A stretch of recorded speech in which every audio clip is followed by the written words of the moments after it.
Hello guys, welcome back to my channel. So let's start with the same topic of class 9th science chapter 5 cell, the fundamental unit of life. हम क्या करेंगे, वहीं से continue करेंगे जहाँ से छोड़ा था। हम न्यूक्लियस के बारे में पढ़ रहे थे, आगे कंटिन्यू करेंगे with the same topic. The nucleus plays a important role in cellular reproduction. जो सेल की रिप्रोडक्शन होती है ना, सेल आगे अपने जैसे और सेल बनाता है। सेलुलर रिप्रोडक्शन मतलब सेल जब अपने जैसे और सेल आगे बनाता है तो उसमें क्या होता है, न्यूक्लियस बहुत ही इंपॉर्टेंट रोल प्ले करता है। क्योंकि जो सेल है बच्चा, उसने डिवाइड होना है आगे। उससे एक सेल से दो सेल बनेंगे, दो से चार बनेंगे, चार से आठ बनेंगे, आठ से 16 बनेंगे। ऐसे सेल डिवाइड होते रहते हैं। सेल डिवाइड होके फिर ग्रुप ऑफ सेल्स बन जाते हैं। ग्रुप ऑफ सेल्स को हम टिश्यू बोलते हैं।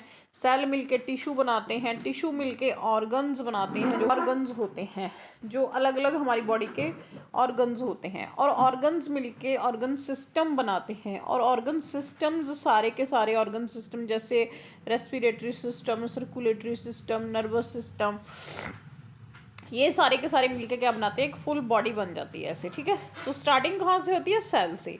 तो सेल को इसीलिए क्या बोलते हैं, फंडामेंटल यूनिट ऑफ लाइफ। एक स्टार्टिंग यूनिट है जो लाइफ की, वो सेल है। सेल से लाइफ शुरू होती है। तो न्यूक्लियस जो है सेल की रिप्रोडक्शन, जब सेल ने अपने जैसे और सेल बनाने हैं डिवाइड होके, वहाँ पे न्यूक्लियस का एक बहुत ही इम्पॉर्टेंट रोल है। ठीक है, the process by which single cell divides and forms two new cells. देखो मैंने पहले ही आपको ये बताया कि सेल डिवाइड होके, एक सिंगल सेल डिवाइड होके दो जो टू न्यू सेल्स बनाता है। It also plays a crucial part, एक इम्पॉर्टेंट पार्ट और भी प्ले करता है nucleus, along with the environment in determining the way the cell will develop and what form it will exhibit at maturity, by directing the chemical activities of the cell. एक और जो दूसरा part, इसका important part क्या है कि ये cell की जो सारी की सारी केमिकल एक्टिविटीज़ है उनके ऊपर कंट्रोल करता है, उनको डायरेक्ट करता है कि भाई कैसे होनी चाहिए वो केमिकल एक्टिविटीज़ सेल की। जब सेल मैच्योर हो जाता है, सेल अपना एक अपनी अपनी फॉर्म, एक शेप डेवलप करता है, वो किसकी वजह से होती है, वो न्यूक्लियस की वजह से ही होती है। क्योंकि न्यूक्लियस इसमें एक इम्पॉर्टेंट रोल प्ले करता है सेल को मैच्योर होने में। सारी की सारी सेल के अंदर जो केमिकल एक्टिविटीज़ हो रही हैं उनको न्यूक्लियस कंट्रोल करता है। आगे देखते हैं। In some organisms like bacteria, the nuclear region of the cell में बी पुअरली डिफाइंड। कुछ बैक्टीरियाज जो small cells, sorry single cell हैं जो ऑर्गेनिजम्स, जैसे बैक्टीरिया हो गया है ना, इनके अंदर क्या है, जो nuclear region of the cell है ना, मे बी पुअरली डिफाइंड, वो अच्छे से क्लियर नहीं होता। जो सेल का न्यूक्लियर रीजन है, न्यूक्लियस वाला जो हिस्सा है ना, न्यूक्लियर रीजन है जो, वो क्या है, अच्छे से क्लियर नहीं होता, मतलब not well defined, poorly define हुआ है, due to the absence of a nuclear membrane. क्योंकि उसमें क्या, कौन सी चीज़ एब्सेंट है, न्यूक्लियर मेम्ब्रेन नहीं होती। कुछ बैक्टीरियाज की बॉडी के अंदर जो न्यूक्लियर रीजन है वो बच्चे ज़्यादातर डिफाइन नहीं होता, अच्छे से क्लियर नहीं होता, और उनके अंदर न्यूक्लियर मेम्ब्रेन भी एब्सेंट होती है। Such an undefined nuclear region, ऐसा जो अनडिफाइंड न्यूक्लियर रीजन है ना, जिसके अंदर ओनली न्यूक्लिक एसिड्स ही हैं, nuclear membrane is absent, only nucleic acids are present, called nucleoid. क्या बोलते हैं इसको, न्यूक्लियोइड। न्यूक्लियोइड क्या हो गया, जिसके अंदर न्यूक्लियर रीजन ऐसा जिसके अंदर न्यूक्लिक एसिड्स ही, ओनली न्यूक्लिक एसिड्स ही प्रेजेंट होते हैं, उसे बोलते हैं nucleoid. Such organisms who cell lack a nuclear membrane, ऐसे जो ऑर्गेनिज्म होते हैं, ऐसे जो जीव होते हैं, ऑर्गेनिज्म जो भी जिंदा जीव है, छोटा है चाहे बड़ा है, who cells lack a nuclear membrane, जिनके सेल्स के अंदर न्यूक्लियर मेम्ब्रेन नहीं होती, एब्सेंट होती है, उन्हें हम प्रोकैरियोट्स बोलते हैं। बहुत ही इंपॉर्टेंट है, एग्जाम्स में बहुत बार आ जाता है। प्रोकैरियोट्स कौन से होते हैं, कौन से सेल्स होते हैं, जिनके सेल्स के अंदर न्यूक्लियर मेम्ब्रेन नहीं होती, एब्सेंट होती है, लैक, कमी, उस चीज़ की कमी होती है, नहीं होती वहाँ पे। सो प्रो का मतलब हो गया प्रिमिटिव, बहुत ही पुराना। कैरियोट मीन्स कैरियो न्यूक्लियस, तो ये दो चीज़ों से मिलके बना है ये शब्द, ये word prokaryotes. Pro means primitive, बहुत ही पुराने cells, karyote means karyo nucleus. ठीक है, organisms with cells having a nuclear membrane are called eukaryotes. इससे ऑपोजिट कुछ ऑर्गेनिजम्स ऐसे भी हैं जिनके सेल्स के पास जो है वो न्यूक्लियर होती है, न्यूक्लियर मेम्ब्रेन, उनको हम बोलते हैं यूकेरियोट्स। उनको क्या बोलते हैं? यूकेरियोट्स। क्लियर हो गया? So prokaryotic cells also lack most of other, अकेली न्यूक्लियर मेम्ब्रेन ही एब्सेंट नहीं होती, कुछ और जो साइटोप्लाज्मिक ऑर्गेनल्स हैं वो भी नहीं होते।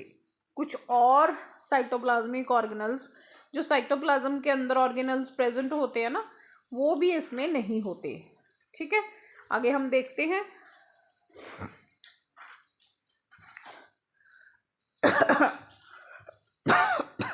साइटोप्लाज्मिक ऑर्गेनल्स प्रोकैरियोट्स में वो भी एब्सेंट होते हैं और यूकैरियोटिक में वो प्रेजेंट होते हैं। Many of the functions of such organelles are also performed by poorly organized parts of the cytoplasm. तो जब ये ऑर्गन्स वहाँ पे प्रेजेंट नहीं होते, ऑर्गेनल्स प्रेजेंट नहीं होते साइटोप्लाज्म के अंदर, प्रोकैरियोट्स की हम बात कर रहे हैं, तो वहाँ पे कुछ साइटोप्लाज्मिक ऑर्गेनल्स भी प्रेजेंट नहीं होते, तो फिर उनका काम कौन करता है? उनका जो फंक्शन है वो पुअरली ऑर्गेनाइज्ड कुछ और जो पार्ट्स हैं साइटोप्लाज्म के, वो ये काम करते हैं। ठीक है। The chlorophyll in photosynthetic prokaryotic bacteria is associated with membranous vesicles. जो क्लोरोफिल है ना, फोटोसिंथेटिक पिगमेंट होता है ना, फोटोसिंथेसिस में काम आता है क्लोरोफिल, वो प्रोकैरियोटिक बैक्टीरिया के अंदर किसके साथ जुड़ा होता है? प्रोकैरियोटिक बैक्टीरिया के अंदर वो जुड़ा होता है associated with membranes vesicles, bag like structures होती हैं वो, उनके साथ जुड़ा होता है, बट नॉट विद प्लास्टिड्स। तो ये डिफरेंस इसने मेन बताया है। जो बैक्टीरिया हैं उनके अंदर जो फोटोसिंथेटिक पिगमेंट है, जो क्लोरोफिल है, वो मेम्ब्रेन्स वेसिकल्स के साथ जुड़ा होता है, बैग लाइक स्ट्रक्चर्स के साथ जुड़ा होता है, जबकि दूसरी तरफ वो प्लास्टिड्स के साथ जुड़ा होता है इन यूकैरियोटिक सेल्स। मतलब वो वहाँ पे उसका पार्ट मेम्ब्रेन्स वेसिकल ने प्ले कर दिया है प्रोकैरियोटिक में। मेनली जो अगर हम बात करें, मेनली जो होते हैं ना क्लोरोफिल्स पिगमेंट्स जो होते हैं, ये प्लास्टिड्स के साथ जुड़े होते हैं। अगर हम आम तौर पे अगर देखते हैं तो ये प्लास्टिड्स के साथ जुड़े होते हैं एज इन यूकैरियोटिक सेल्स, जैसे कि यूकैरियोटिक सेल्स के अंदर ये प्लास्टिड्स के साथ जुड़े होते हैं। तो प्रोकैरियोटिक में they are attached with the membranes vesicles, not with the plastids. Clear हो गया? नेक्स्ट ये डायग्राम है, ये देखो, ये प्रोकैरियोटिक सेल की डायग्राम दिखाई है इसने। राइबोसोम दिख रहे हैं, न्यूक्लियोइड दिख रहा है, सेल वॉल और प्लाज्मा मेम्ब्रेन। ठीक है, न्यूक्लियर मेम्ब्रेन के अंदर एब्सेंट होती है और सिर्फ न्यूक्लिक एसिड्स ही प्रेजेंट होते हैं, इसकी वजह से हम इसे न्यूक्लियोइड बोलते हैं। कोई भी साइटोप्लाज्मिक ऑर्गेनल्स क्लियरली दिख ही नहीं रहे, न्यूक्लियर मेम्ब्रेन भी नहीं दिख रही, तो प्रॉपरली विजन इसका विजिबल नहीं है। इसके अंदर जो सेल के अंदर मेनली पार्ट्स होते हैं वो प्रॉपरली विजिबल है ही नहीं, दिख ही नहीं रहे। नेक्स्ट आ गया, अब हमारे पास मेन टॉपिक हो गया अगला, साइटोप्लाज्म। साइटोप्लाज्म हमने 3 पहले फीचर्स डिस्कस किए थे सेल के। सेल मेम्ब्रेन यानी कि प्लाज्मा मेम्ब्रेन, वो भी हमने पढ़ ली है। उसके बाद था न्यूक्लियस, वो भी देख लिया। अब साइटोप्लाज्म की टर्न आ गई है। साइटोप्लाज्म के आगे इसके अंदर बहुत सारे ऑर्गेनल्स प्रेजेंट होते हैं, वो भी हम पढ़ेंगे। ठीक है। When we look at the temporary mounts of the onion peel, हमने जो ऑनियन पील की, छिलके की, प्याज की छिलका लेके उसकी स्लाइड तैयार की थी, as well as human cheek का भी हमने, है ना, ह्यूमंस के सेल भी ऑब्जर्व किए थे भाई कैसे हैं। We can see a large region of each cell enclosed by the cell membrane. Cell membrane के अंदरली साइड पे काफ़ी बड़ा रीजन होता है, काफ़ी एरिया, काफ़ी जगह होती है, उसे हम साइटोप्लाज्म बोलते हैं। ठीक है। This region takes up very little stain, इसके ऊपर बहुत कम कलर चढ़ता है। हमने सैफरन और डाई वगैरह करके सेल को फिर देखा था ना माइक्रोस्कोप के नीचे। अगर देखा जाए तो सबसे कम जो कलर है वो इस रीजन के ऊपर आता है, साइटोप्लाज्म के ऊपर। The cytoplasm is the fluid content. जो साइटोप्लाज्म है वो एक फ्लूइड कंटेंट है inside the plasma membrane. Plasma membrane के अंदरली साइड एक फ्लूइड सा कंटेंट है, मतलब ना ही ज़्यादा पतला है ना ही ज़्यादा गाढ़ा है, एक फ्लूइड कंटेंट है inside the plasma membrane, plasma membrane के अंदरली side. It also contains many specialised cell organelles. सारे के सारे जो स्पेशलाइज्ड सेल ऑर्गेनल्स हैं वो इसी के अंदर प्रेजेंट होते हैं, लाइक माइटोकॉन्ड्रिया, राइबोसोम्स, है ना, गोल्जी ऑपरेटर्स वगैरह वगैरह। Each of these organelles performs a specific function for the cell. इनमें से जो सारे के सारे ऑर्गेनल्स हैं उनका अपना एक स्पेसिफिक मतलब स्पेशल काम है, एक खास काम कर रहे हैं वो अपना सेल के अंदर। सबका अपना अपना खास काम है, स्पेशल काम है, ठीक है, specific function they are doing. Cell organelles are enclosed by membranes. सारे के सारे सेल ऑर्गेनल्स को उनकी मेम्ब्रेन्स ने इनक्लोज किया हुआ है, कवर किया हुआ है। In prokaryotes besides absence of defined nuclear region. Prokaryotes की अगर हम बात करें वहाँ पे न्यूक्लियर रीजन तो एब्सेंट होता ही होता है। The membrane bound cell organelles are also absent. Cell organelles भी नहीं होते उसके अंदर, ठीक है।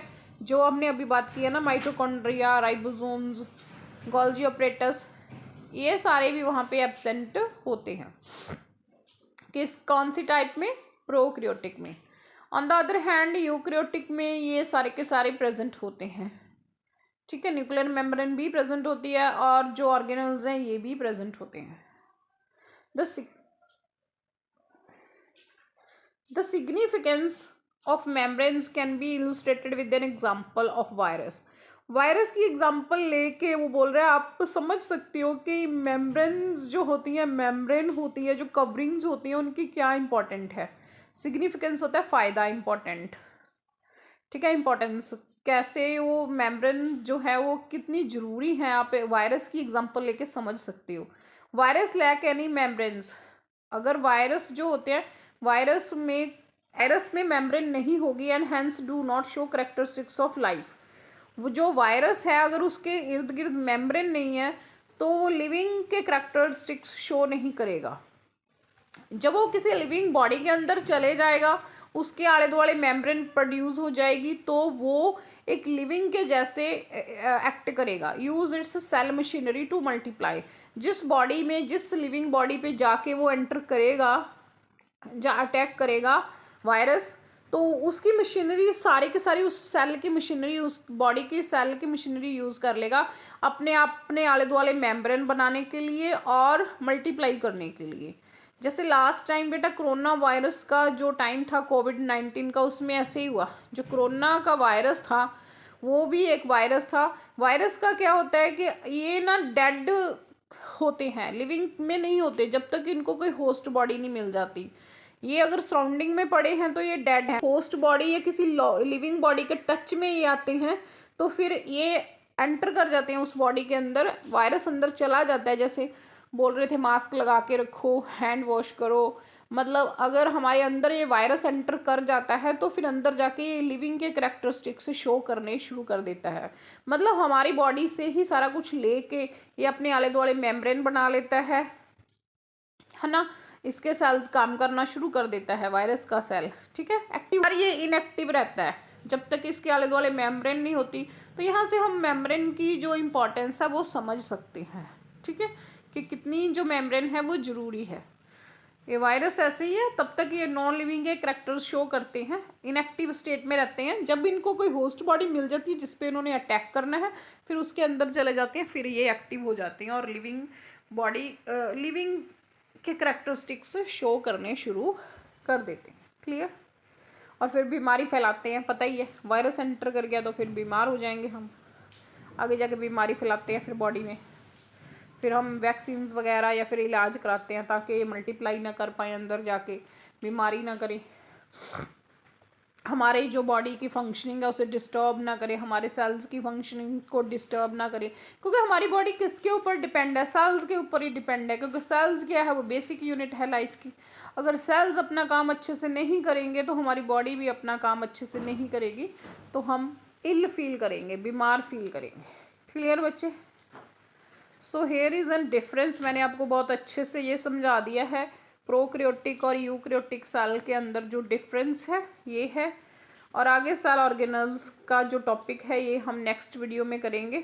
So it's enough for today. I hope you guys understand very well.